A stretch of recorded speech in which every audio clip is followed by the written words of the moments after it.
겠습니다.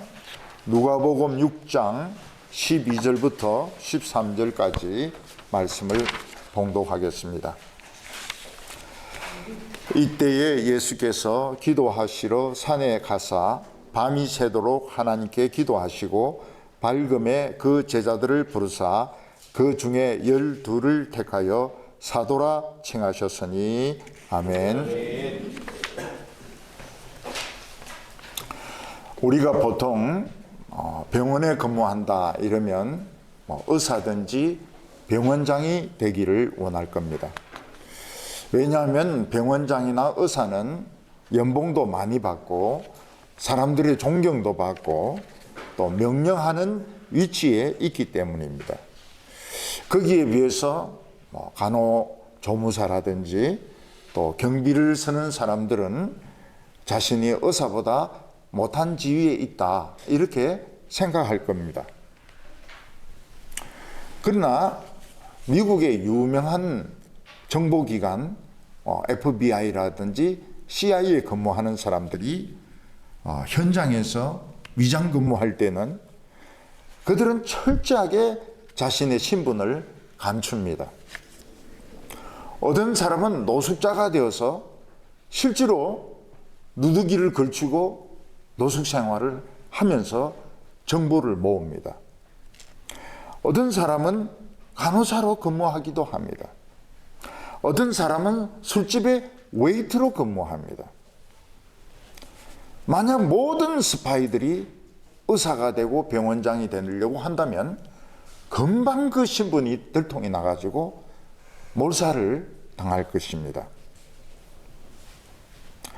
우리는 이 세상에 하나님의 에이전트로서 하나님의 밀사로서 보냄을 받았습니다.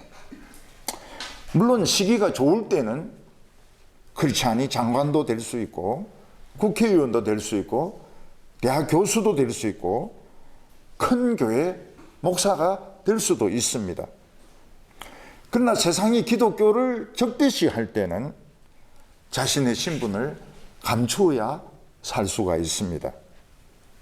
중국에 선교의 문이 열렸을 때 아주 많은 선교사들이 중국으로 몰려갔습니다.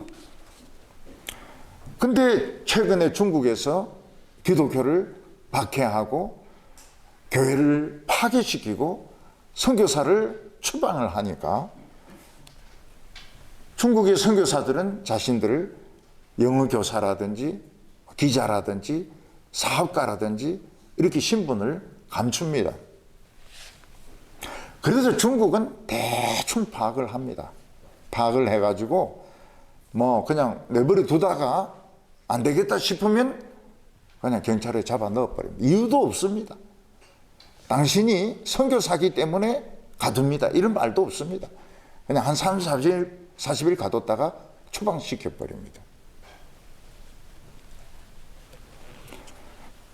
특히 북한 같은 데서 선교하려고 하면 더 철저히 자신의 신분을 위장해야 됩니다. 북한에는 성경책을 가지는 것이 아주 위험한데 제가 북한 성경책을 선물로 받았습니다. 겉에 보면 공산당 선전하는 책자입니다. 안에는 보면 마태복음, 마가복음 이런 식으로 되어 있습니다. 그래서 예수님께서는 제자들에게 너희는 이 세상에서 뱀처럼 지혜로워라 이렇게 말씀하셨습니다. 뱀은 다리가 없으니까 빨리 뛰지도 못합니다. 뱀은 날개가 없기 때문에 날지도 못합니다. 그래서 뱀은 자기 자신을 철저하게 나뭇잎이라든지 풀잎을 가지고 위장을 해서 숨어서 살아남습니다.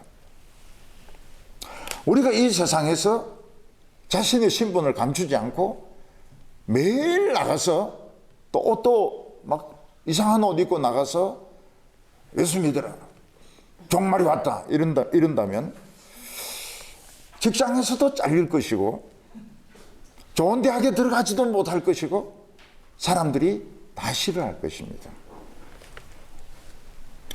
옛날 운동권 학생들은 주로 학교 앞에 나와서 데모를 하고 또 학교 안에서 데모를 했습니다. 그리고 대학 동아리에서 후배들이 들어오면 철저하게 운동권을 의식화를 시켰습니다. 근데 그 결과가 무엇인가 하면 남년동 분실에 끌려가서 고문당하고 그리고 결국은 감옥에서 2년이나 3년 사는 겁니다. 그래서 운동권 학생들이 생각을 바꾸었습니다. 우리가 죽자고 데모해봐야 고문당하고 그리고 경찰에 가서 그 감옥에 들어가고 그 운동권들이 머리가 다 좋지 않습니까? 그냥 방향을 딱 바꾸는 겁니다. 데모보다도 공부를 하자. 그래서 고시 합격을 하는 겁니다. 그리고 교수로 나가는 겁니다. 그래서 뱀같이 지혜로운 바람에 지금 우리나라에서는 이 운동권적인 생각을 가진 사람이 반이 넘습니다. 반이 넘어요. 옛날에는 한 30% 정도 잡았는데 지금 50%가 넘습니다.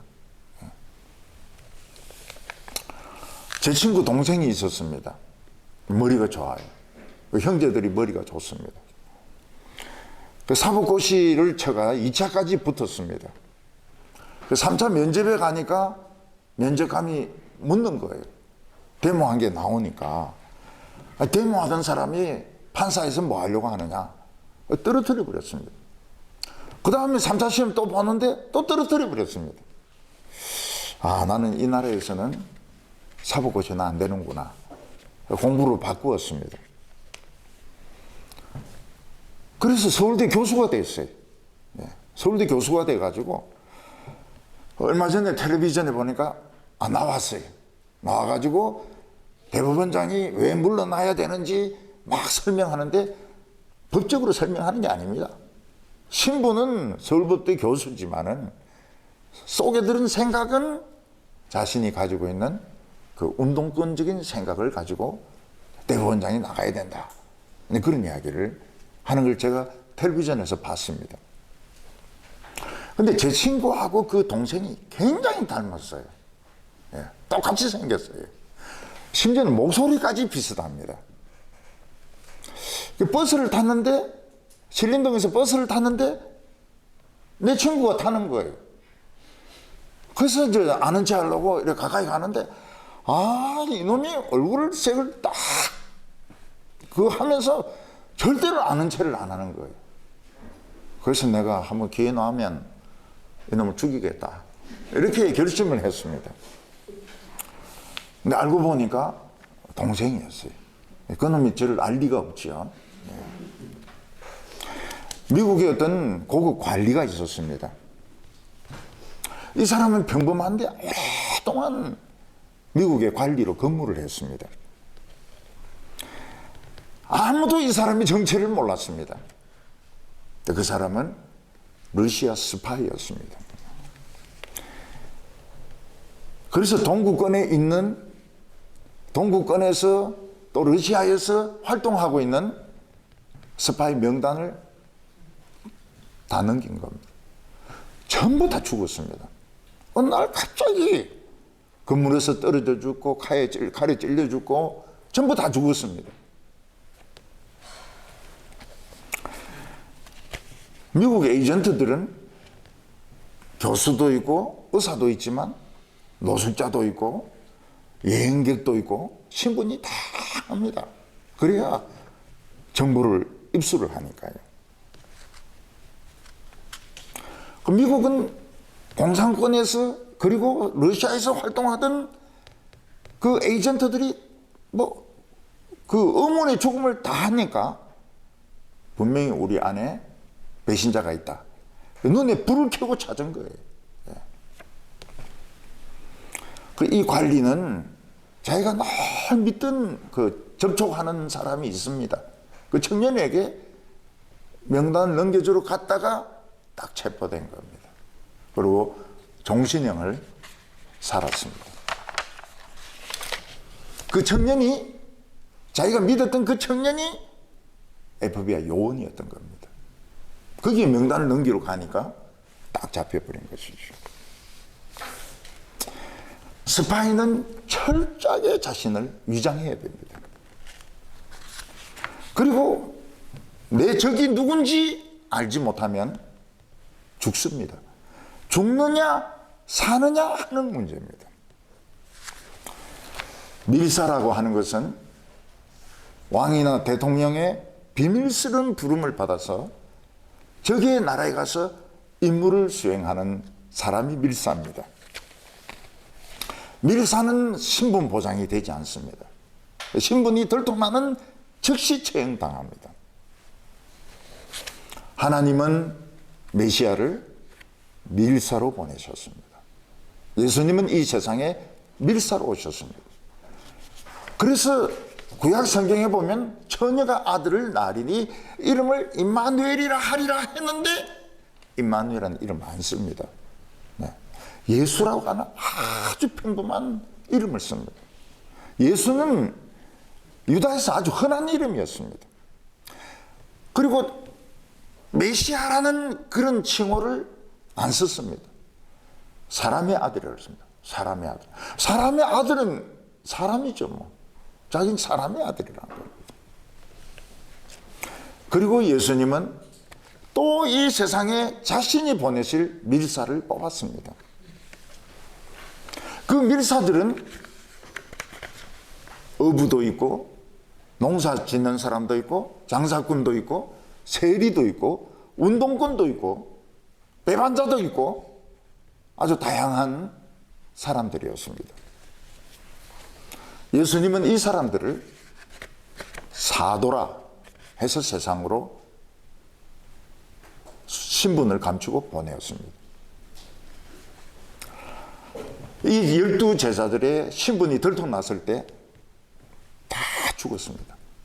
십자가에 못 박혀 죽든지 아니면 뭐 돌에 맞아 죽든지 한 명을 빼놓고는 전부 다 죽었습니다.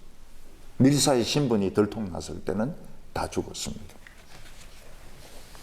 오늘 우리들은 그리스도의 밀사입니다. 그리스도의 밀사입니다. 여기서 예수 밀세요 이러면 누가 밀어버릴지 모릅니다. 그러니까 우리는 정상적으로 사는 거예요. 정상적으로 결혼 생활하고 정상적으로 연애하고 정상적으로 학교 다니고 정상적으로 장사하고 근데 속에 든 거는 에이전트인 겁니다. 하나님의 에이전트. 비밀 지령이 있는 겁니다. 오늘 첫 번째로 예수님은 제자들을 뽑으셨다 하는 겁니다. 유명한 학자들이 제자들을 뽑을 때는 자기 학파를 만들려고 합니다. 공자는 제자들을 뽑았습니다. 공자 제자들이 굉장히 많았습니다. 맹자도 자기 제자들을 뽑았습니다. 플라톤은 학원을 세워가지고 아예 돈을 받고 철학을 가르쳤습니다. 예수님도 이 세상에 제자들을 뽑아서 밀사로 보내셨습니다. 근데 예수님은 밤새 기도하면서 12명의 제자를 뽑으셨습니다. 우리는 이 12이라는 숫자에 관심을 가져야 됩니다. 예수님은 이 일을 하시기 전에 세술은 세 부대에 담아야 된다고 말씀하셨습니다. 결국 예수님의 말씀을 들은 사람들은 세술입니다. 세술은 세 부대에 들어가야 됩니다. 예수님은 하나님 나라를 세우는데 이스라엘은 헌 부대였습니다. 새 이스라엘을 세우기를 원하셨습니다. 그래서 12지파에 해당되는 12명의 제자를 뽑으셨던 것입니다.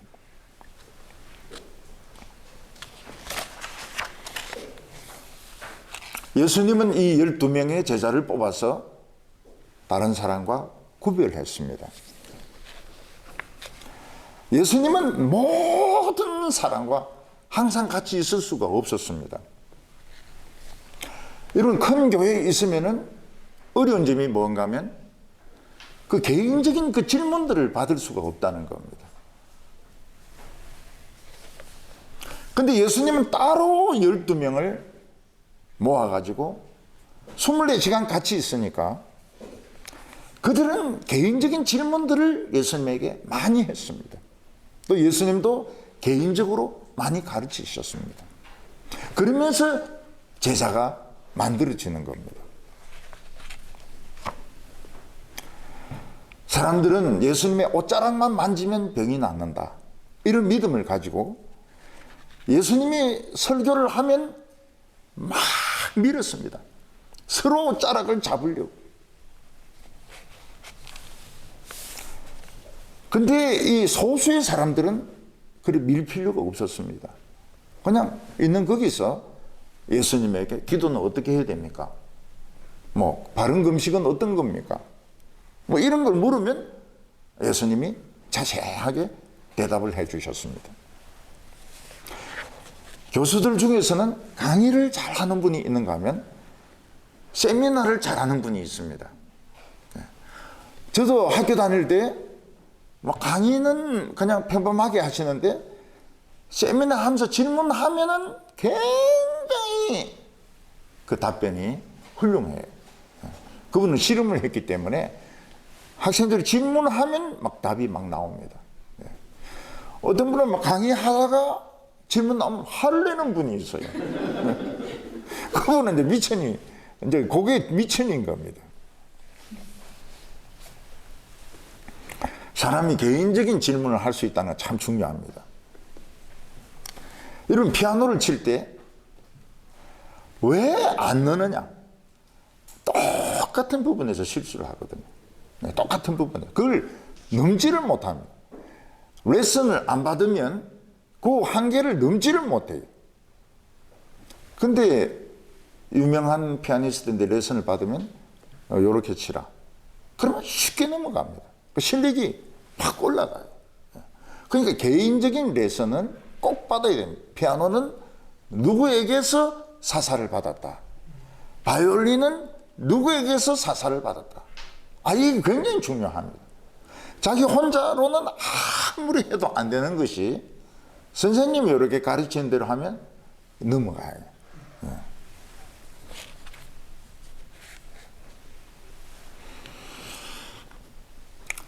왜 개인적인 질문이 필요한가 하면 초등학생하고 대학원생이 궁금한 것이 다릅니다.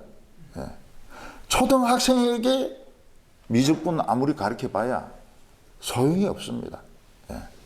그리고 대학원생들에게 구구쌤 가르쳐 봐야 소용이 없습니다.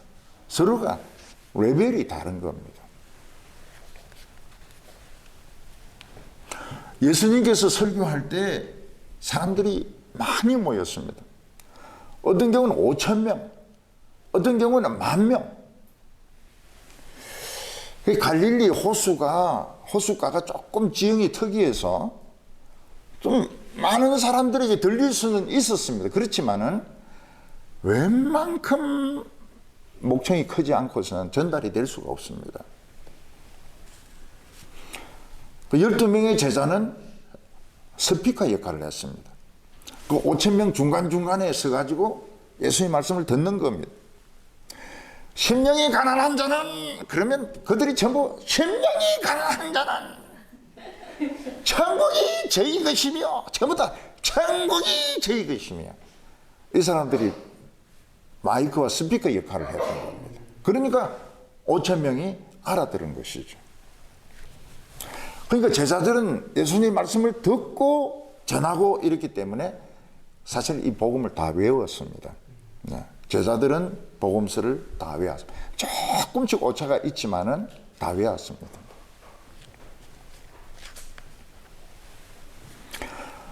유명한 사람이 있으면은 그 사람에 대한 신화가 자꾸 생깁니다. 신화는 거짓말이죠. 어떤 선생님은 밤에 잠도 안 자고 수백 권을 읽었다. 그 거짓말입니다. 거짓말이에요. 제자들이 같이 예수님하고 있어 보니까 예수님 책을 안 읽어요. 그냥 하룻밤에 100권씩 읽는 분이 아니세요. 예. 잠 주무세요. 예. 예수님은 고민도 하시고 울기도 하시고 겟세마네 동산에서 막 땀을 흘리면서 기도하기도 하시고 인간이었습니다. 제자들이 24시간 같이 있으면서 보니까 예수님은 정말 인간이었어요. 예수님은 로마 군병들에게 채찍을 맞으시고 십자가에 못 박혀가지고 굉장히 괴로워하시고 죽습니다.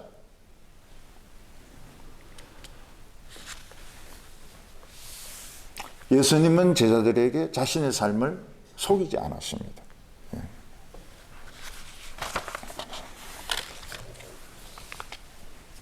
5,000명을 먹이는데 양식이 없습니다.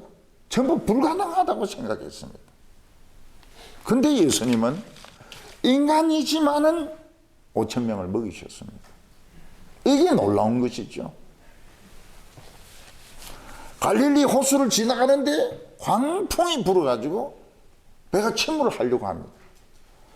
예수님은 신이 아닙니다. 인간입니다. 그 주무시고 계셨어요. 그 배가 흔들리는데 예수님이 주무셨다는 건 자는데 요령이 보통 필요한 게 아닙니다. 근데 잠깐 안 깨셨어요. 근데 예수님은 바람과 바다를 잔잔케 하셨습니다. 그리고 제자들에게 뭐라고 말씀하셨습니까? 믿음이 적은 자들아, 왜 두려워했느냐?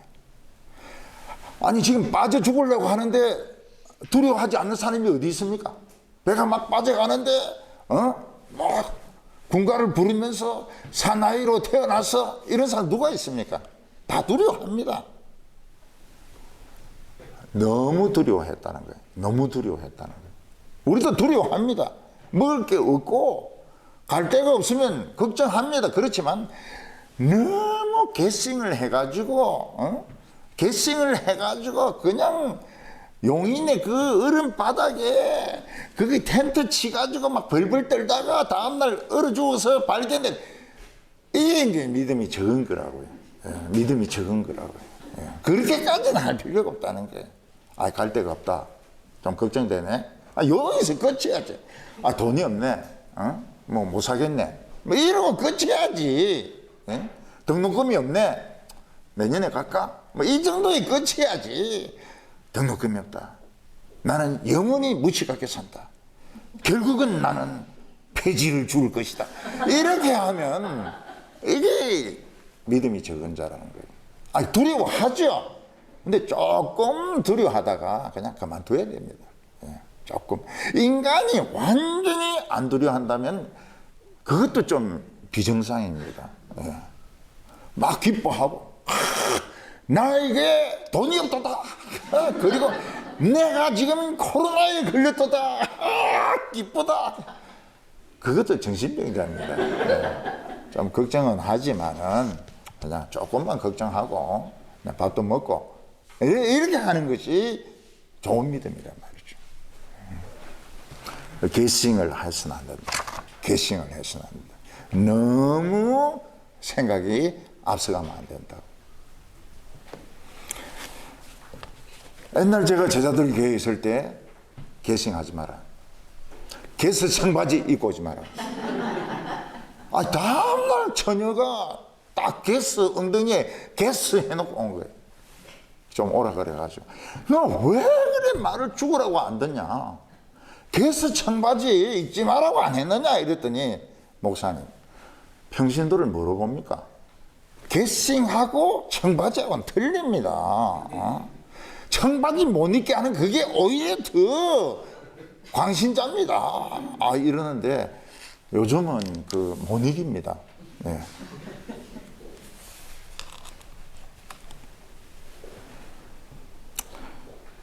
제자들은 인간이었습니다. 서로 높아지려고 막 싸웠습니다. 그래서 교회에서 싸우는 거 이상하게 생각하지 마세요. 아, 제자들도 싸웠는데 우리가 어떻게 싸울 수 있겠습니까? 도마는 예수님 부활한 걸 못 믿겠다 하면서 손가락을 예수님의 못자국에 넣어보겠다고 했습니다. 우리가 어떻게 의심 안 할 수 있습니까? 도마도 그랬는데. 대개 사람들은 요즘 자서전을 쓰는 게 유행입니다. 그 자서전의 특징이 뭡니까? 안 팔린다는 겁니다. 그리고 아무도 안 읽습니다. 그래도 그냥 뭔가 하나 남기고 싶어요. 그 자서전의 특징이 뭡니까? 자기 잘한 것만 쭉 적어 놓는 겁니다. 그래서 내가 설교 시간에 그 쓰지 말라고, 자서전 쓰지 말라고. 그러니까 아무도 안 읽고 아무도 안 싸고 그렇다고. 그래도 뭔가 하나 남기고 싶은 것 같아요. 근데 예수님은 어떻습니까? 12 제자들이 본 그대로입니다. 예수님은 인간이셨습니다. 똑같은 인간이셨습니다. 그러나 그는 하나님이셨습니다. 그래서 이 12 제자는 세상 속에는 밀사로 파송되고 예수님의 설교는 돕고 스피커가 되어서 돕고 그리고 예수님에 대해서는 목격자고 신화 같은 거 만들지 말고 그냥 진짜 사람이더라. 어떤 데는 실망스러울 정도로 주무시더라. 응? 우리는 다 죽게 됐는데 깨지도 않더라. 구약 성경에 뭐라고 되어 있습니까? 이스라엘을 지키시는 자는 주무시지도 않고 졸지도 않는다 했는데 예수님 깰 생각을 안 하는 겁니다. 근데 예수님이 이 미리사들에게 전하라고 한 내용이 뭡니까? 하나님은 너희를 사랑하신다는 겁니다. 이겁니다. 우리가 예수 믿는 것은 하나님이 나를 사랑하신다는 겁니다. 그것 때문에 믿는 겁니다. 그것 때문에. 교회 음악이 훌륭하고 교회 꽃꽂이가 훌륭하고 교회 건물이 훌륭하고 목사님이 잘생기고 우리는 잘생기지 않았지만은 그것 때문에 교회 오는 거 아닙니다. 사랑하시기 때문에, 나를 사랑하시기 때문에. 누구보다 더 사랑합니까? 엄마보다 더 사랑하기 때문에. 우리 엄마보다 나를 더 사랑하기 때문에. 미안하지만 남편보다 더 사랑하기 때문에. 친구보다 더 사랑하기 때문에. 사랑입니다. 우리가 예수 믿는 이유는 하나님 나를 사랑하시기 때문에.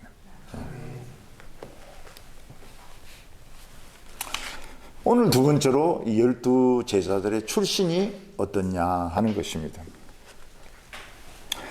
예수님은 12 제자를 뽑기 전에 밤새도록 기도하셨습니다. 그 이유는 사람들의 겉모습, 학벌, 집안을 보지 않고 그 중심에 있는 작은 믿음을 보시기 위해서 예수님은 밤새도록 기도하시고 12 제자를 뽑으셨습니다. 구약 성경에 보면 초대 왕으로 사울이 뽑혔습니다. 사울은 겸손했습니다. 키가 컸습니다. 아주 애국심이 있었습니다. 그런데 실패였습니다. 왜냐하면 마음속에 믿음이 없었습니다. 하나님은 사무엘에게 2대 왕이 될 사람을 뽑아서 기름을 부으라고 합니다. 사무엘이 다윗의 동네에 가서 다윗의 형들을 보니까 전부 잘생긴 거예요. 키도 크고 인물도 좋고. 그래서 막 기름병을 빼가지고 막 부으려고 하니까 하나님이 아니다. 아니다. 너는 사람을 겉모습을 보고 판단하지만 여호와는 중심을 보시느니라. 이 말씀 때문에 우리 못생긴 사람들이 삽니다.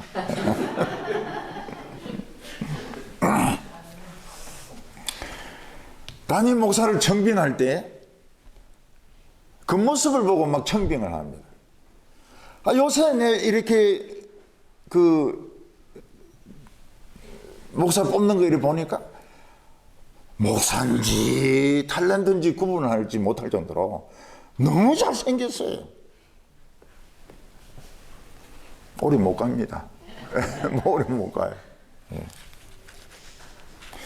예수님이 뽑으신 12제자는 다 실망스러운 사람이었습니다. 지금 맨 처음 베드로를 뽑으셨는데 어부 출신입니다. 갈릴리 어부 출신입니다. 예수님은 원래 이름이 시몬인데 베드로라는 반석이라는 이름을 지어주셨습니다. 그 이유가 뭡니까? 너무 많이 흔들린 거예요. 시몬은 예수님 만나기 전에 너무 방황을 많이 한 겁니다. 그래서 예수님께서는 방황하지 마라. 이젠 반석같이 든든하게 서서 다른 사람 좀 지켜주라. 그래서 다른 이름을 지어주셨습니다. 베드로는 무식합니다. 그런데 예수님에 대한 믿음 하나는 분명했습니다. 사람들이 예수님에게 실망해서 다 떠날 때 예수님이 제자들에게도 물어봤습니다. 너희들도 가지 그러냐? 그러니까 베드로가 뭐라고 말하고, 영생하는 말씀이 주님께 있는데 우리가 어디로 가겠습니까? 참 믿음만은 분명. 영생하는 말씀을 이제 찾았는데, 이제 우리가 진짜 생명의 말씀을 찾았는데 우리 보고 어디로 가라고 합니까? 우리 갈 데가 없습니다.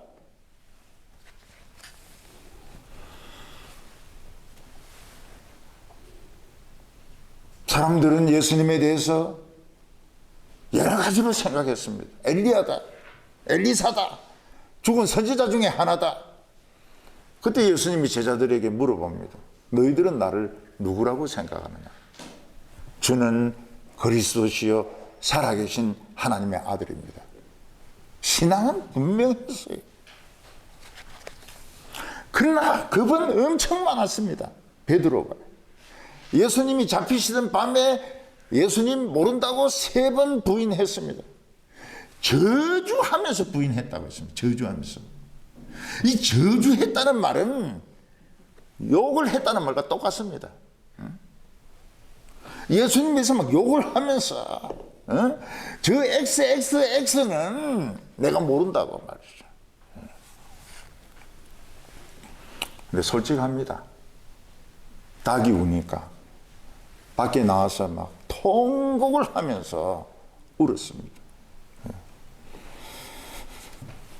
그래서 어떤 사람은 베드로가 제일 무서워하는 새는 닭이다, 이런 사람도 있고, 또 천주교는 십자가 대신 또 닭을 또 이렇게 위에 꼭대기에 이렇게 해놓은 그런 성당도 있습니다.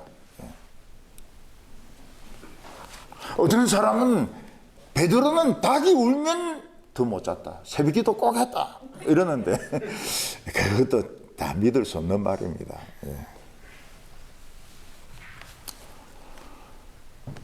안드레는 베드로의 동생인데, 안드레가 한 제일 큰 일이 뭡니까?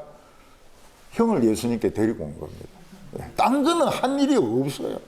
그냥 형을 예수님께 데리고 온 일이 제일 대단한 일입니다. 교인들 중에도 그래요. 자기는 막 큰 이런 봉사나 이런 거 없는데 남편을 교회 데리고 오는 거예요. 남편을 교회 데리고. 크죠? 큰일이죠. 어떤 여자분은 자기는 전도에 자신이 없었습니다. 그 대신에 애를 7명 낳아가 다 예수 믿게 만들었습니다. 그것도 전도상입니다. 전도상. 야고보와 요한은 목청이 너무 커요. 말하면 싸우는 것 같습니다. 그래서 예수님께서 우리의 아들이다, 이런 별명을 붙여줬습니다. 그 이야기할 때마다 막 언성이 올라가기 때문에 좀 낮추어라, 좀 낮추어라. 우리의 아들이라고. 그래서 이 야고보와 요한은 뭘 신경을 써야 됩니까? 톤을 낮추는 것이 이들에게는 중요했습니다. 너무 싸우는 것 같으니까 소리를 좀 죽이라는 거예요.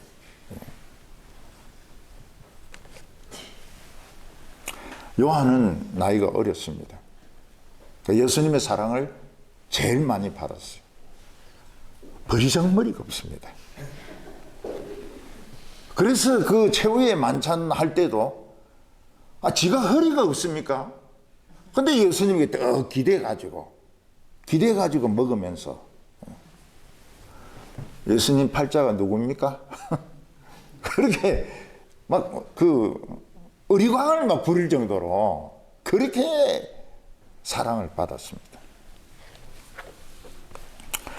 예수님의 제자 중에 빌립은 이 계산을 굉장히 잘합니다. 5,000명을 먹이려고 할 때 예수님이 물어봤습니다. 얼만큼 필요하냐? 그러니까 200데나리온의 떡이 모자랍니다. 계산이 벌써 따다다다 나오는 거예요.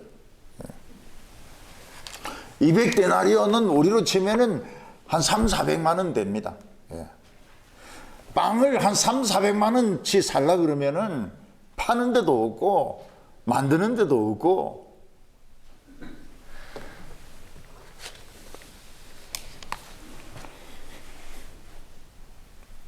예수님이 나는 길이요 진리요 생명이라고 말씀하셨을 때 빌립은 뭐라고 말합니까?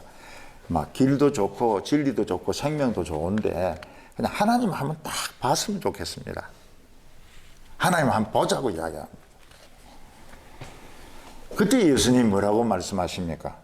나를 본 자는 이미 하나님을 보았다. 나를 본 자는 이미 하나님을 보았다.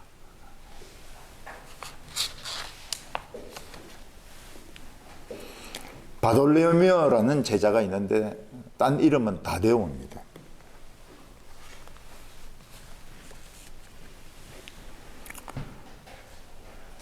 도마라는 제자가 있습니다.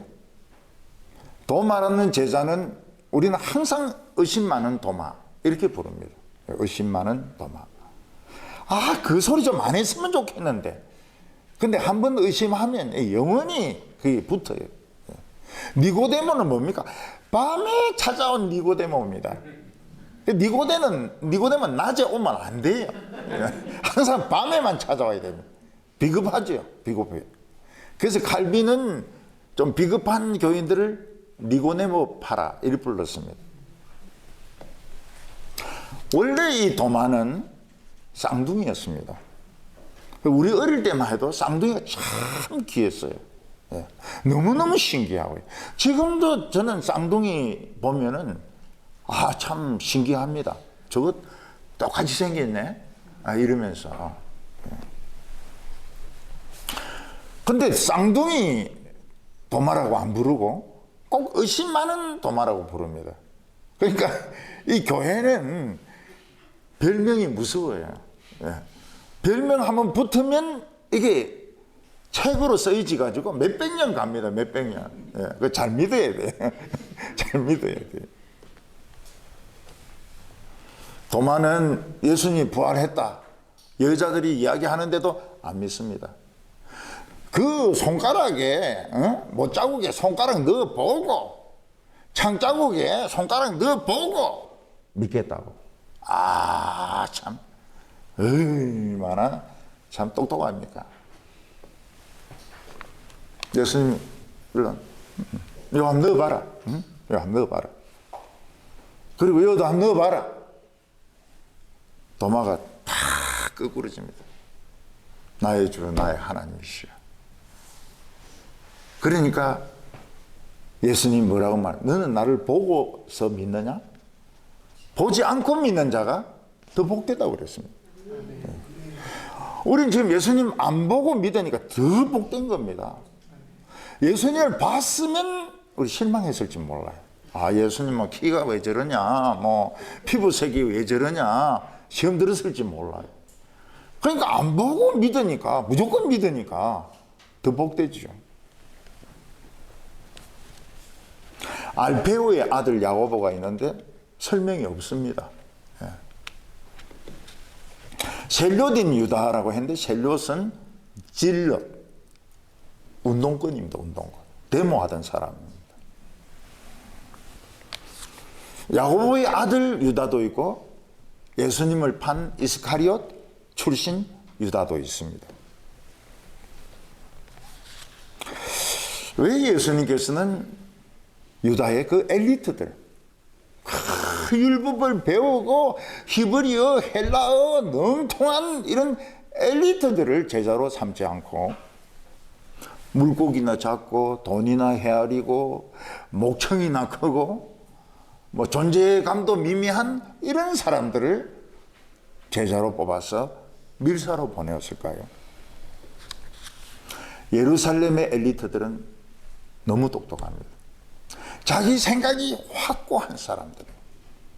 이 사람들 생각을 부수고 새로운 생각을 넣으려면 2배, 3배나 필요합니다.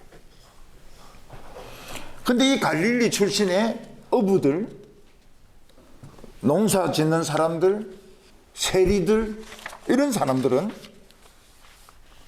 말랑말랑합니다. 그냥 가르쳐주면 그냥 받아들여요. 그래서 어렸을 때부터 교회 다닌다는 게 그렇게 중요합니다. 어린애들은 머리가 말랑말랑해요. 그래서 전도사님이 설교하고 선생님이 가르쳐주면 그냥 그대로 받아들입니다. 이게 그렇게 엄청난 재산입니다. 어린애들은 상상력이 뛰어나지 않습니까? 이 상상력하고 성경하고 딱 합쳐지면 폭발이 일어납니다. 엄청난 내면 세계가 생기는 겁니다. 제 큰 자랑은 유년부 출신이라는 겁니다. 유년부 출신, 유치부 때부터 다녔어요. 이 상상력, 상상력. 이 갈릴리 출신의 이 제자들은 머리가 말랑말랑해요. 지금 교수들 모아놓고 설교하면 어떻습니까? 안 듣습니다. 너무 자신의 생각이 확고해가지고요. 어느 국립대 교수들이 수련회를 했습니다. 제가 설교를 했어요. 그 설교하기 전 소개를 합니다. 아, 이분은 국문학계의 권위자시고요. 이분은 뭐 내분비계의 권위자시고요. 이분은 무슨 계 권위자시고요. 그 사람들이 이제 설교를 들었어요. 그래서 설교 듣고 이야기를 했습니다. 오늘은 토론하지 말고 기도를 좀 해라고. 기도할 줄 몰라요.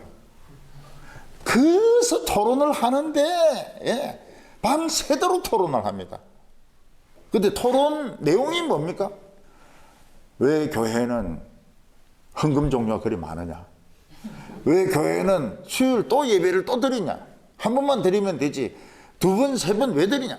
그거 가지고 밤새도록 토론을 하는 겁니다. 그래서 딱딱한 사람은 안 돼. 그거 부수고 새로 복음을 넣으려고 하면 2배, 3배나 힘듭니다.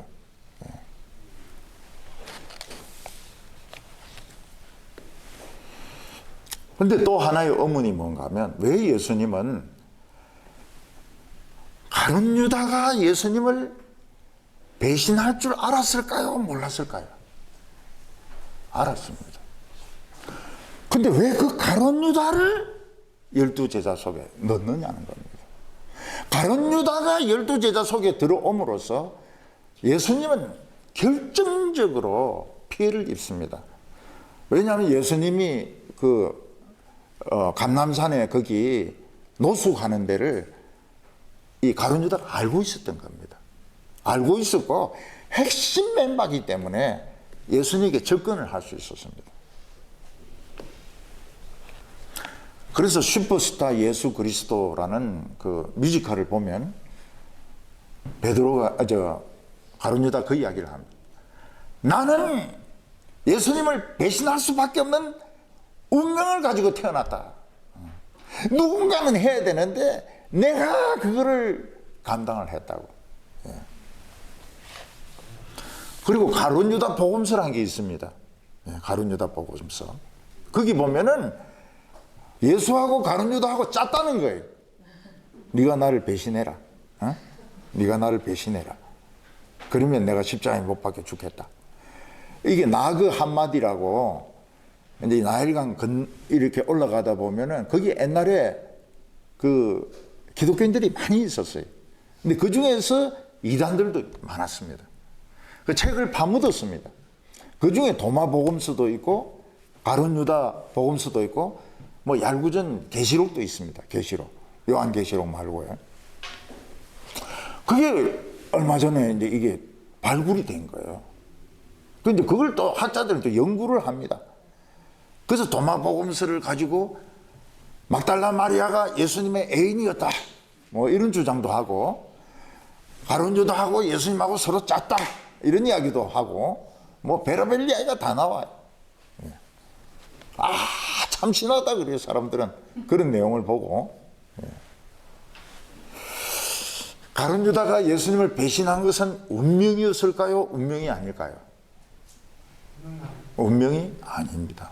운명이 아닙니다. 만약 가룟 유다가 예수님을 배신하지 않고 예수님을 끝까지 믿었다면 예수님이 좋아했을까요? 싫어했을까요? 좋아했죠. 그게 예수님의 뜻이었습니다. 예수님은 가룟 유다의 가능성을 믿었던 겁니다. 0.01%의 가능성을 믿고 택하신 겁니다. 그런데 가룟 유다는 자기가 스스로 팔아먹은 거예요. 구약 이스라엘의 왕 중에 아합은 자기 자신을 그 바알 신에게 팔아먹어 버렸습니다. 그래 할 필요가 없는데 내 왕시켜주면 내가 바알을 위해서 열심히 일하겠다고.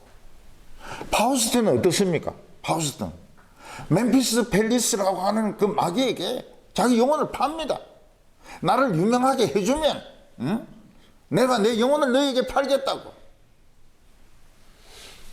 요즘 정치인들 중에서 많은 정치인들이 자신의 영혼을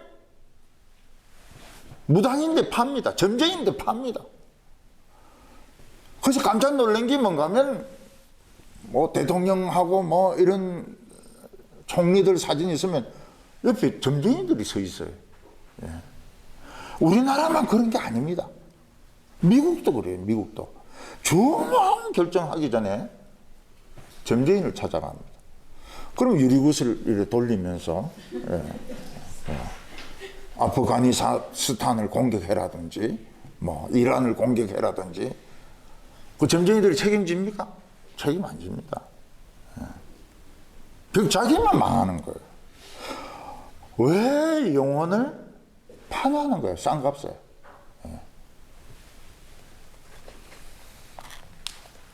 가룟 유다가 예수님을 배반한 것은 운명이 아닙니다. 자기 스스로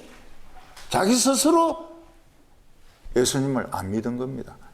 예수님을 안 믿으니까 이 사탄의 이 바람을 이길 수가 없는 겁니다. 사람들은 자기의 의지로, 자기의 도덕성으로 오늘 이 시대의 물결을 이길 수 있겠다 생각하는데 못 이깁니다. 이 예수님을 붙들지 않으면 오늘 뭐 술 1차, 2차, 3차 그리고 막 그 음란 그리고 부정 막 떠내려오는데 헤엄친다고요? 헤엄 못 칩니다. 헤엄칠 수 없습니다. 그냥 그대로 떠내려가는 겁니다. 오늘 세상에는 정욕과 미움과 음란과 탐욕이 그냥 노도같이 지금 휩쓸려 가고 있습니다. 자신의 힘으로 정욕을 이기고 음란을 이기고 부정을 이길 수 있다고요? 이런 공직에 있는 사람들 중에서 돈 갖다 주는데 싫어하는 사람 있습니까? 돈 싫어하는 사람 없습니다. 돈 싫어하는 사람 없어요. 밖에 돼 있습니다. 그 나중에 이제 이 들통나면 감옥에 들어가는 거예요. 정욕의 파도, 탐욕의 파도, 미움의 파도 막 노도같이 지금 막 쓸고 내려가고 있습니다. 그래서 예수님의 이 밧줄을 몸에 감고 있어야 됩니다. 그럼 막 떠내려가면서도 이게 붙어 있어요. 이 말씀의 밧줄을 감아 매야 됩니다. 그렇지 않고 자기가 믿은 대로 될 거다. 벌써 떠내려가 있습니다. 떠내려가 있어요. 예수님의 제자가 되는데 제일 필요한 게 뭡니까? 머리가 말랑말랑한 겁니다. 말랑말랑. 말씀을 잘 받아들이는 겁니다. 자꾸 따지고 뱉고 토하고 그러면 몇 배나 어려워요. 그 사람 한 사람 믿게 하려고 그러면 어렵습니다. 딴 생각이 없어야 됩니다. 딴 거를 보면 안 됩니다. 그냥 이 귀한 말씀, 이 귀한 부르심, 나는 이 길을 끝까지 가겠다. 난 찾았다. I found it. 난 찾았다. 난 다시는 흔들리지 않겠다. 누가 뭐라 해도 나는 흔들리지 않겠다. 이 길로 가면 삽니다. 아무리 사탄이 나를 죽이려고 목을 조르고 뭐 쫓아내려고 하고 이래도 삽니다. 오늘 마지막으로는 제자들이 치루었던 대가입니다. 독일의 신학자 디트리 본헤퍼는 이 산상설교를 설교한 책을 출판했습니다. 그게 이제 독일어 제목 나크폴게라 해가지고 나를 따르라 이런 내용으로 되어 있는데 영어 제목은 The Cost of Discipleship, 제자도의 대가, 이렇게 영어로 번역이 됐습니다. 이 본헤퍼가 요새 또 우리나라에서 유명해지게 되었습니다. 왜냐하면 어떤 목사가 광화문에서 집회를 하면서 또 본헤퍼를 엄청 인용을 한 겁니다. 그 내용이 뭔가 미친 운전자가 운전할 때 끌어내려야 된다. 이거를 가지고 막 인용을 하는 겁니다. 사실 말은 맞습니다. 어떤 미친 사람이 운전하고 있으면 끌어내려야 되죠. 심정지가 나서 막 기절한 사람이 운전대를 잡고 있으면 옆에 가서 그냥 그 사람을 끌어내고 차를 정지시켜야 됩니다.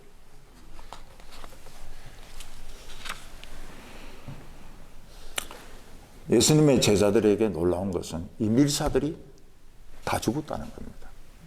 신분이 들통나면서 전부 다 죽었다는 겁니다. 가룟 유다만 예수님을 배신하고 자살을 했습니다. 근데 자살을 해도 좀 똑똑히 하지, 이 끈이 좀 풀렸던 것 같아요. 그래서 시체가 떨어져가지고 배가 터져서 창자가 흘러나왔어요. 이게 성경에 다 기록이 되어 있습니다. 요한은 죽지 않았습니다. 예수님이 베드로에게 그가 죽을 거라고 말했을 때 요한은 어떻게 됩니까? 요한이 죽든 살든 너는 아무 상관이 없다고. 남이 어떻게 되든지 간에 너는 너의 길을 가야 된다고. 그런데 요한은 살았지만 사실 죽은 것보다 더 고생했습니다. 밤모섬은 지금도 배 타고 가려고 그러면 다 멀밀합니다. 멀밀해요. 이스탄불 쪽에서 가려고 그러면 뭐 몇 시간을 가야 되는데 풍랑이 엄청나게 셉니다. 여름에는 물이 없습니다. 겨울에는 땔감이 없습니다. 거기는 채석장입니다. 거기에 90대 노인이 가서 돌을 캐내야 됩니다. 근데 거기서 요한은 계시록을 봅니다. 그리고 예수님이 뭐라고 말씀한 계시 속에서 너는 다시 가서 복음을 전해야 되리라. 아니 어떻게 그 악랄한 로마 황제가 예수 믿는 사람 보면 다 죽이는데 어떻게 이 밤모섬에서 빠져나가서 또 복음을 전합니까? 도미티아누스가 죽습니다.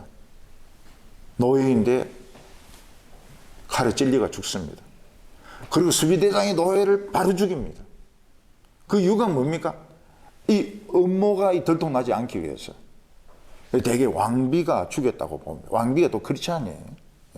도미티아누스 왕비가 크리스찬입니다. 놀랍게도 세례요한이 풀려납니다. 에베소로 돌아와요. 원형 경기장에서 2만 명, 3만 명이 모입니다. 요한이 돌아왔다. 그 늙은 요한이 뭐라고 말합니까? 형제들아, 우리가 서로 사랑하자. 그 요한 1서 내용 아닙니까? 요한 1서 내용. 형제들아, 우리가 서로 사랑하자. 사랑은 하나님께 속한 것이니. 형제들아, 우리가 복수하자. 처절하게 복수하자. 이게 아닙니다.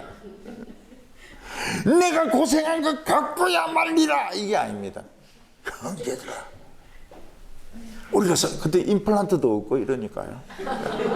말이 막 새가지고요. 형제들아, 우리가 서로 사랑하자. 그 2만 명, 3만 명이 감동을 받아요.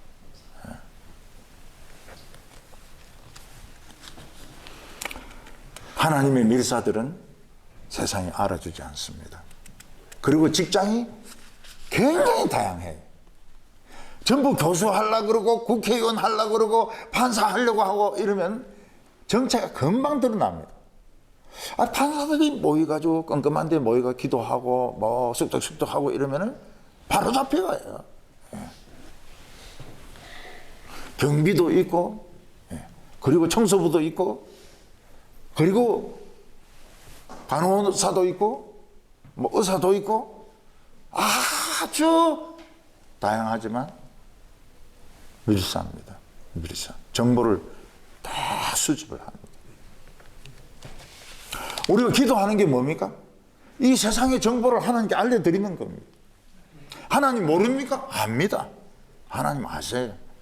그렇지만 우리가 정보를 알려드릴 때 우리가 살아있는 겁니다. 우리가.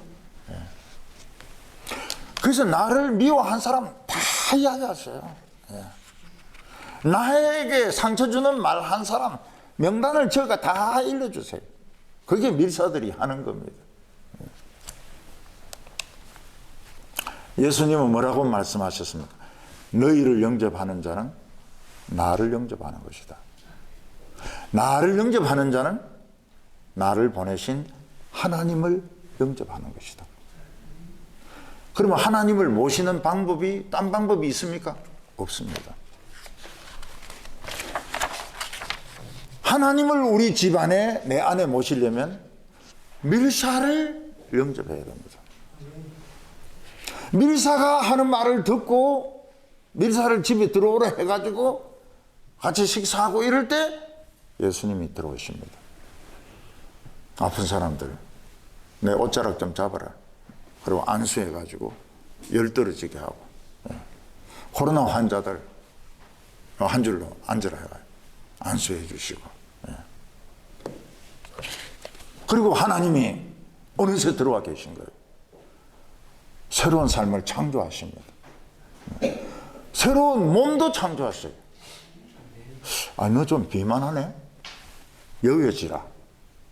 경상도 말로 애비라. 이 경상도 말이 참 이상한 말이 많아요. 여여지라 이 말을 애비라 그러거든요. 날씬해져라. 그리고 뭐 새로운 인생을 창조해 주시는 거예요. 새로운 인생. 그래서 우리는 항상 새 출발입니다. 어떤 사람이 저한테 지난주에 새 출발했는데 왜 이번 주에 또 출발합니까? 우리는 막 맨날 새 출발이라고. 하나님만 오시면 새 출발입니다. 벌써 일주일이 헌거 아닙니까? 헌거. 이런 벤츠도 한번 구르면 이거 헌차입니다. 한번 굴렀다. 이 중고예요. 지금 사람들은 다 중고품입니다. 우리는 새겁니다. 새거. 매주 새거예요. 아니 목사님 벤츠 중고라도 한번 샀으면 좋습니다. 사라고요. 사라고요. 아 누가 뭐라 그럽니까? 예. 근데 중고란 건 알고 계시라고요. 예. 아 새신랑 무슨 새신랑이 중고지. 중고 아니면 흥거지. 예, 흥거. 예수님은 뭐라고 말씀하셨? 다른 길은 없다는 거예요. 하나님을 우리 안에 모시고 새 인생을 출발할 수 있는 길은 밀사들의 메시지밖에 없다는 겁니다. 암이 치료되고 우울증이 치료되고 정신병이 치료되고 밀사들밖에 없다는 거예요. 그 유명한 피아니스트 라흐마니노프가 있지 않습니까? 라흐마니노프가 이제 교향곡 1번은 잘 썼는데 2번이 뭐 좀 사람들에게 평가가 안 좋았던 것 같아요. 사람들이 비난을 많이 해가지고 이 쇼크를 받아가지고 이 사람 정신병이 왔습니다. 정신병이 왔어요. 몇 년 동안 피아노를 못했습니다. 근데 예수님 보낸 밀사의 말을 들은 게 아니고 어떤 상담자 말을 듣고 치료가 됐어요. 이 사람이 치료가 돼가지고 다시 피아노를 쳤습니다. 미국에 건너가가지고 이 사람은 작곡 가면서도 피아니스트죠. 예. 굉장히 유명해졌습니다. 저는 그렇게 생각해요. 아니 그 상담하는 사람 만나고도 새 인생을 사는 사람이 있는데, 응? 아 예수님을 밀사를 만났는데 어떻게 치료가 안 되겠어요? 예. 독일의 헬드린이라는 사람이 있었습니다. 헬드린. 예. 이 헬드린은 시인인데 정신분열증이 왔어요. 그래서 한평생 정신병자로 살았습니다. 그래서 나중에 이 사람이 치료가 됐어요. 그래서 히페리온이라는 책을 썼습니다. 저도 그거 읽어봤어요. 그 독일군들이 전쟁하러 갈 때 책 2권 가지고 있다면 하나는 괴테의 젊은 베르테리 슬픔이고 하나는 헬드린의 히페리온입니다. 요새 히페리온 건물 이름이 히페리온 이렇게 되어 있더라고요. 그 책 안 읽은 사람이에요. 그 책은 좀 비극적입니다. 내용은 좀 비극적이에요. 근데 아름다워요. 아름다워. 그러니까 이 정신분열증도 치료가 됩니다. 우울증은 더 치료가 돼요. 우울증은 더 설교 들으면서 그냥 치료가 됩니다. 어떤 교회는 설교 듣는데 불덩어리가 가슴으로 막 들어오더라는 거예요. 뜨겁게. 그러더만 우울증이 나와버렸어요. 불은 불로, 우울증도 불이거든요.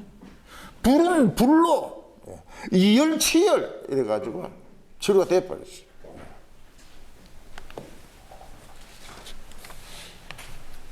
베드로와 요한은 날 때부터 일어서지 못한 안전병이 거지. 그 사람은 못 일어납니다. 여러분 한 달 다리 부러지가지고 누워 있은 사람 못 일어나요.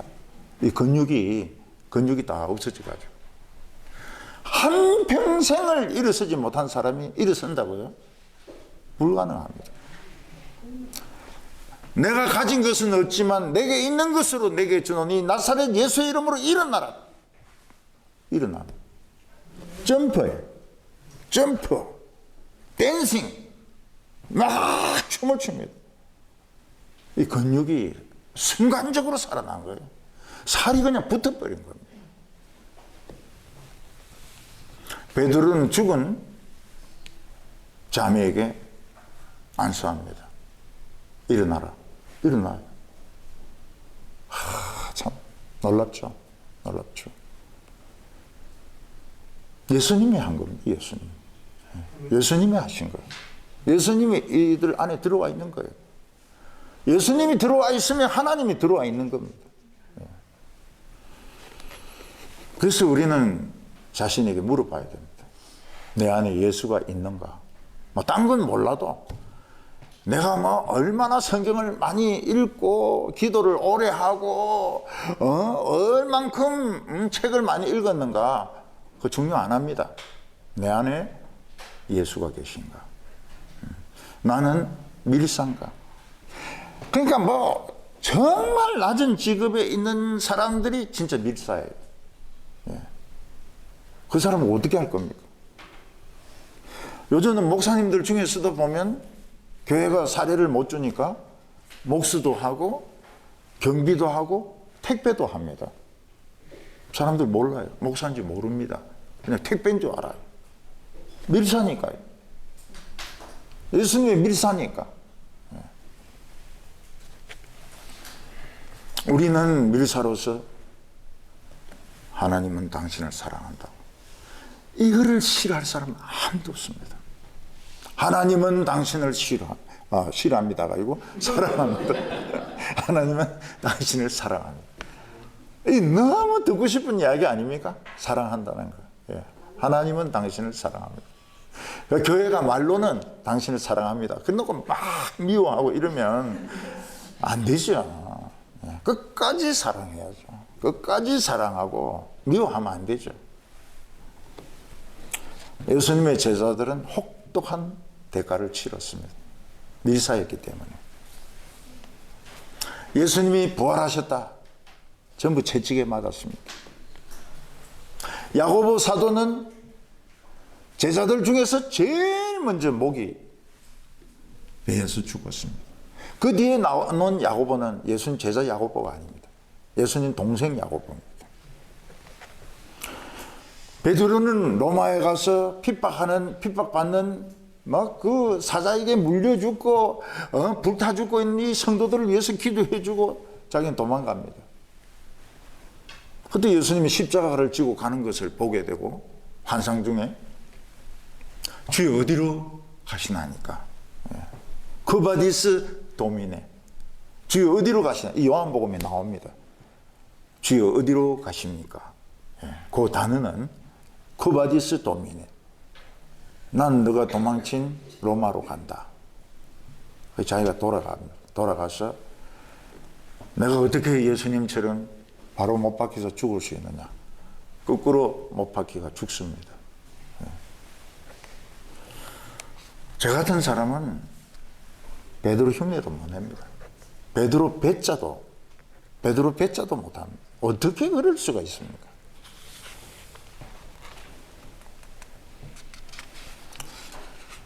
작은 야고보, 예수님의 동생 야고보는 스페인에서 전도하다가 돌에 맞아 죽은 것 같아요. 그래서 스페인에 산디아고가 있습니다. 산디아고가 미국에도 있고 다른 데도 있습니다. 산디아고가 야고보입니다. 센트 제이콥, 산디아고, 야고보. 사람들은 이 야고보를 돌로 머리를 때려 죽였다는 말이 있습니다. 도마는 인도에서 전도하다 창에 찔려 죽습니다. 지금도 도마의 무덤이 남아 있습니다. 물론 그 안에 있는 게 도마인지 아닌지는 모르지만은 자꾸 무덤은 남아 있습니다. 나다니엘은 인도에 가서 복음을 전했는데 살가죽을 벗겨서 죽였다고 기록에 남아 있습니다. 유명한 그림 중에 안드레가 X자 십자가에 못 박혀 죽습니다. 원수들은 오래오래 안드레가 고통받도록 그 X자에 밧줄로 묶어가지고 오래 매달려서 죽도록 만들었다고 합니다. 밀사들은 하나님을 위해서, 그 아들을 위해서, 그들의 정인이 되기 위해서 비싼 대가를 지불했습니다. 12사도에는 들지 않지만 사도 바울은 정말 정인으로서 고통을 받았습니다. 40대에 하나 가만 매, 39대죠. 39대를 3번이나 맞았습니다. 3번이나. 왜 40대를 때리지 않는가 하면 잘못하면 41대 때리면 율법을 어기는 거기 때문에 39대를 때립니다. 그걸 3번이나 맞았어요. 지금도 태형을 때리는 데가 싱가포르 아닙니까? 싱가포르는 기계로 때립니다. 그 사람의 몸무게, 그 사람의 키, 혈액형. 그래가지고 다 때리는데 한꺼번에 때리지 않고요. 몇 번 나눠서 때리는데 그거 한 번 맞으면 절대로 죄 안 짓는다 그래요. 죽었다 살아나기 때문에. 미국 그 청소년 하나가 막 차에 페인트 이렇게 칠했는데, 미국, 싱가포르에서 태형을 때리지 않습니까? 미국에서 아무리 해도 말 안 들어요.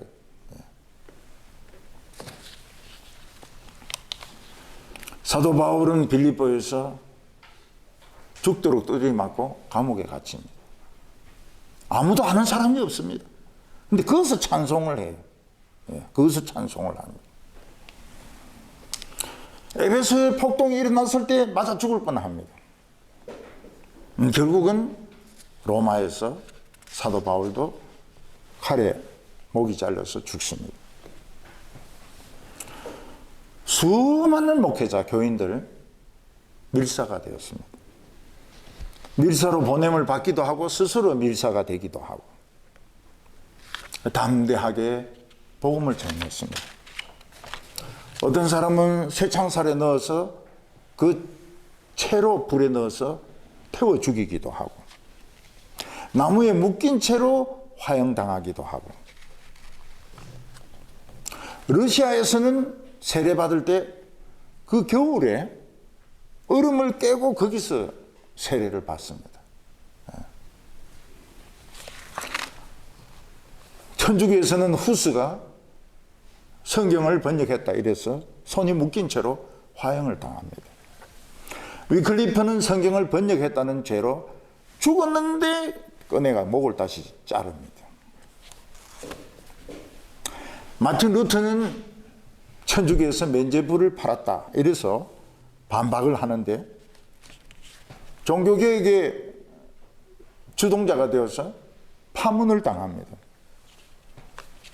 이 파문을 당해서 이 마틴 루터를 죽이려고 하는데 루터를 돌보던 귀족이 뭐라고 이야기합니까? 나도 모르는 곳에 루터를 감춰라. 그래서 루터는 그 회의장에서 나가면서 납치를 당해가지고 어딘지도 모르는 데 가가지고 1년 동안 있습니다. 그거 부르텐베르크입니다. 부르텐베르크. 거기서 신약 성경을 번역합니다. 그 전에 성경은 불가타라 해가지고 라틴어인데 정확하지가 않아요. 정확하지가 않습니다.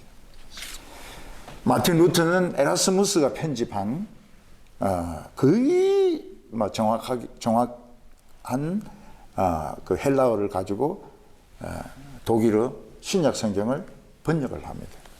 단어 하나하나를 확인합니다. 시장에서 쓰는 말들, 일반인들이 쓰는 말들, 그런 말들로 루터가 이 번역을 합니다. 그래서 루터가 오기 전까지는 독일어가 미완성이었다 그래요. 독일어를 완성시킨 사람은 루터였다고 이야기합니다. 루터는 언제 화형당할지 모르기 때문에 결혼을 안 했습니다. 결혼이 늦어졌어요. 어느 수도원에 있는 수녀들이 루터의 설교를 듣고 자기들 이 수도원을 탈출하기를 원한다고. 그래서 생선통에 넣어가지고 10명의 수녀를 탈출을 시키는데 성공을 합니다. 비린내 나는 생선통에 생선하고 이 수녀들을 같이 넣어가지고 탈출을 시킵니다. 이 당시에는 수녀를 탈출시키면 사형입니다. 그 수녀들을 전부 고향에 보내고 결혼을 다 시킵니다. 루터가. 근데 딱 하나만 못했어요. 하나만. 그 하나인데 이야기합니다. 너 집에 가든지. 나 집이 없습니다. 너 딴 남자하고 결혼해라. 결혼할 남자가 없습니다. 루터면 모르겠지만 딴 남자하고는 안 합니다. 내라고? 하자. 그래 결혼을 합니다. 그 수녀가. 루터가 너무 가난해가지고요. 그 루터 부인이 하숙생을 칩니다. 하숙생을 쳐요. 그래도 돈이 부족하니까 돼지를 키웁니다. 돼지 키우고 돼지 팔고, 돼지 키우고 돼지 팔고. 지난번에도 말씀을 드렸죠. 루터가 담석증으로 고생을 했다고. 소변이 안 나와가지고. 배는 막 이만큼 부르고, 호흡 장애는 오고. 사람들은 루터 죽었다, 루터 죽었다 이러는데, 교인들이 기도 많이 하고 맥주 마시라고. 그 맥주 마시니까 이 담석이 빠져가지고 소변을 6리터나 싸고 살아났어요. 예. 그래서 맥주 마시면 안 된다 그랬습니다. 예. 맥주 마시면 안 된다고. 주님은 지금도 천국의 밀사로 우리를 보내십니다. 그래서 주부도 멋진 밀사입니다. 주부도. 신분 감추기 얼마나 좋습니까? 예. 당신 뭐합니까? 나 아무것도 안 합니다. 예. 한 번은 교회에 파키스탄 젊은 여성이 여자 선교사 데리고 왔습니다. 얼굴에 심한 화상을 입었어요. 그 어떻게 된 거냐 이러니까 예수 믿는다고 남편이 얼굴에 염산을 뿌려가지고 화상을 입고 눈은 그래서 실명이 되었습니다. 하나는 실명이 되었어요. 어떻게 도와주면 좋겠냐 이러니까 이 성형수술을 하는 이 돈은 있다는 거예요. 근데 숨어 있을 곳이 없다는 거죠. 그래서 알겠다고. 우리 교회에 있다고. 우리 교회 그 선교사 센터가 표시가 안 나거든요. 그래서 거기서 그 여자를 감춰 놓고 그 여자는 병원 다니면서 일을 했습니다. 이상하게 아랍인들이 계단을 왔다 갔다 해요. 이놈이 남편이든지 아니면 남편이 보낸 밀사라. 내가 또 보니까.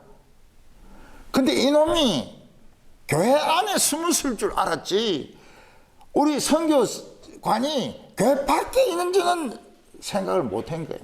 예. 그래서 못 찾고 갔어요. 나중에 그 여성이 대충 수술하고 왔는데 이뻐요. 이쁘게 생겼더라고. 눈은 여전히 저기 안 보이고. 예.